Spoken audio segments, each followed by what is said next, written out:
Let's talk about magic methods, also known as dunders in Python. These let us implement functionality that normal methods cannot represent. This is class Mario. Init is a magic method. It initializes values for the class objects. M is an object of this class and has 7 lives. But we cannot add 2 to make it 9 lives. But is Mario a cat? Let's try this again.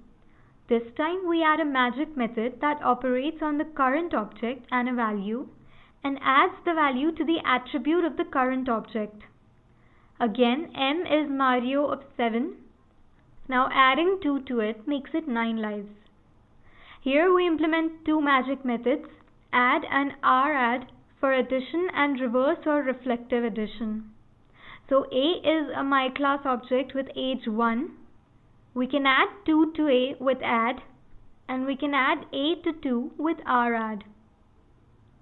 This is class POW. With IPOW, we return the base raised to the value of power. N is a base of 2, raised to the power of 10. It gives us 1024. Let's get the 2's complement of a value. The invert dunder lets us do that. 2's complement of 2 is -3. Let's take one more example. This LT magic method checks whether one value is less than another. 2 is an object with the value 2. Is it smaller than 7? Yes, it is.